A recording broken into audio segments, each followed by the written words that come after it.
Lennox Lewis against Noel Corliss of Liverpool. Noel Corliss, well, what do you say about him? 11 of his 30 bouts have ended inside one round. He's won 7 of them. He's lost 4 of them. And if there are any doubts about Lennox Lewis's shin, believe me, Noel Corliss is just the man to exploit those doubts. Here he comes, the big man, 6 feet 4 inches, from Liverpool.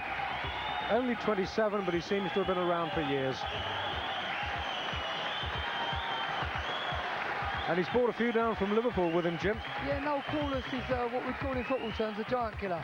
And he's looking forward to turning it on tonight, and he's got plenty of support along, hopefully, to see him do it, he'll hope. But even Lennox Lewis is facing an Olympic gold medalist, so he's certainly up against it tonight. Well, Noel Corliss, of course, sees this as perhaps the final chance to rehabilitate his career. There we go, 27 years of age, 30 fights, won 19, lost 11, 11 inside the distance victories. But remember, as I say, of those 30 fights, 11 have ended inside one round. And I've seen Noel Corliss bomb out John L. Gardner and Anders Eklund, who both pretty useful fighters. And as Jim said, Noel Corliss loves nothing better than to take on an opponent with a big reputation and then flatten him. I think this fight is going to depend a lot on what sort of what shape our man from Liverpool's in, and what one's turned up as well, because it depends a lot on Noel Corliss' frame of mind. If he really fancies the job, it's going to be a tough match for Lennox Lewis, especially in the early rounds. And here comes the Olympic super heavyweight gold medalist from 1988, Lennox Lewis. We last saw him here on Screen Sport on Jim McDonnell's world title bill at the Royal Albert Hall when he was up against an American called Melvin Epps, and Mr. Epps was disqualified for not obeying the referee's instructions. 6 fights, 6 wins, 5 inside the distance, 5 knockouts and 1 by disqualification. Lewis's last fight against Greg Gorrell in Kitchener, Canada. That's where Lewis lived when he was abiding in Canada, but now fighting out of Great Britain. The crowds do love an heavyweight.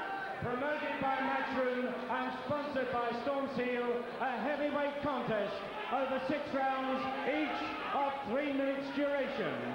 Presenting and introducing to you in the red corner with the black shorts from Liverpool, Noel Corliss. Lewis looking very calm, cool and collected, as you'd expect from an Olympic champion. He's looking in magnificent shape, Lewis. Yeah, he really does.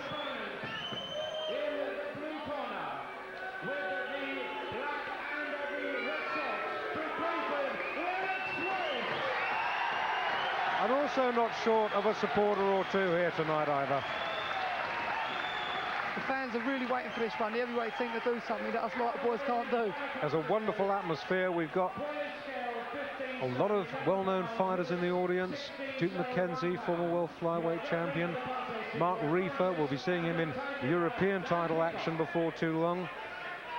Clint McKenzie, wonderful light welterweight. Gary Stretch, British champion. They're all here tonight to watch this one. And plenty of press at ringside also to see if Lewis is the real thing. Yeah, everything set for what could be quite a fight. And remember what I said about Corliss in the first. He can win, he can lose, but he is not what you'd call a slow starter. I'm sure Lewis is aware of that. He's a pro, and I bet he's done his own work in detail.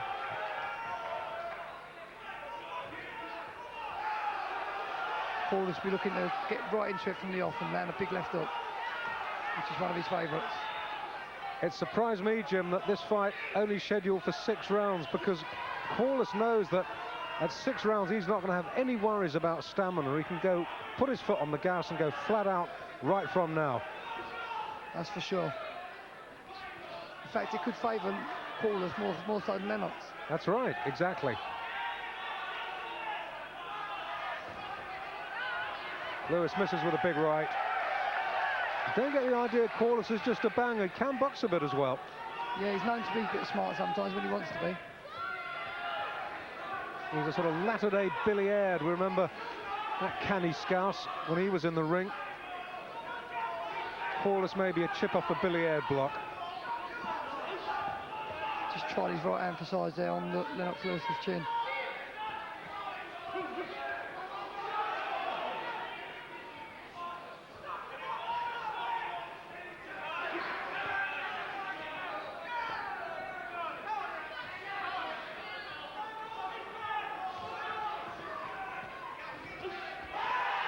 Fair one to right, and Lewis felt that. Comes back with a right of his own, misses.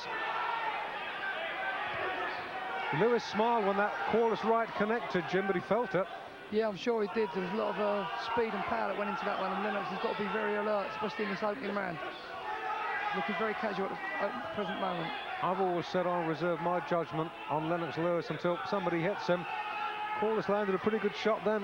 I'm sure he got encouragement from it as well. And credit our boy, he must call him our boy now, Canadian or British or whatever, but he fights out of London. Took that shot well. Certainly looks the part, Lennox.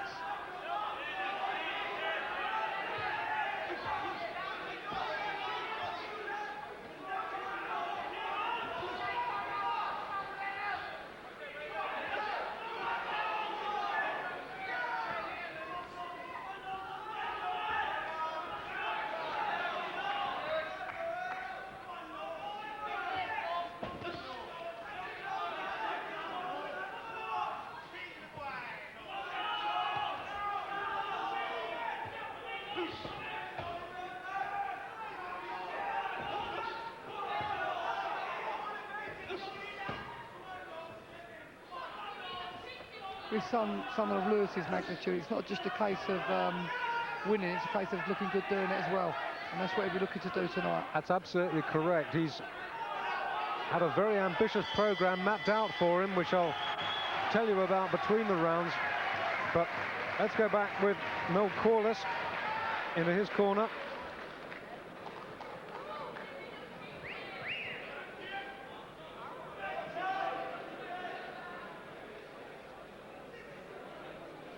And there is the Liverpool boy. He does seem to have been around, as I say, for a long time, but he's still only 27. And at this stage of his career, Jim, if he could wangle himself a British title shot, maybe a tilt at the European title, he could have a couple of very lucrative paydays before the end of his career. I think that's probably why he's taken this fight. He must fancy the job. Yes, he obviously knows it's calculated risk. He's not come here as a red-hot favourite. And he'll be glad that first round's out of the way as well, because he'll start to relax a little bit now and realise that Lewis is only human. There's Lennox Lewis from Crayford via Canada into the second. And as I said a moment or so ago, it's only a 6-rounder, so Noel Corliss knows that he can go at 100 miles an hour throughout. Doesn't have to pace himself, as he might have had to with an 8-rounder or a 10-rounder. With only 6 fights under his belt for Lewis, this is still very much a learning process. Just a few touches of Lennox's class there, the way he leans back out the range from a punch without actually moving his feet. Just a nice inbuilt radar, if you like. And two good jabs, and he hurts Corliss with the right hand.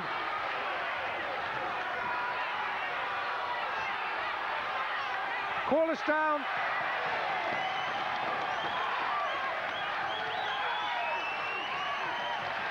Up at 8, says he's okay. Roy Francis wipes the gloves. Impressive this from Lewis. Gets him with the right hand again. There's that little sway back I was talking about. He does it very, very well. He's in range all the time to unload with the big bombs. Corliss all over the place. The guard gone. Yeah, the right's getting through, and he's down, and he won't get up from that. He won't get up from that. And if he does, Roy Francis, I'm sure, won't let it continue. He doesn't. Corliss says, oh, I'm all right. No, he's not. Impressive from Lennox Lewis. 7th fight, 7th win. Well, Lewis certainly looked impressive. He really did look the part. He's done what he's paid to do, go out there and knock people out, and that's exactly what he just done. Quorles got in with one good right-hander in the first round. It just sent a little tremor through Lennox Lewis, but he survived it. And now let's take another look at the end. The big right hand is the punch that did the damage. There it went. Down went Quorles. And here's the winner. Yeah, he certainly looks the real deal to me. Quorles was very upset with it being stopped, but I'm sure when he watches the video, he'll realise it was the right decision. So Lennox Lewis starts on an ambitious fight-a-month campaign that his stable have mapped out for him. I'm sure we'll be seeing an awful lot of him, and I, for one, won't object to that. Lennox Lewis, the victor, will be right back live here at the York Hall in Bethnal Green after this short break.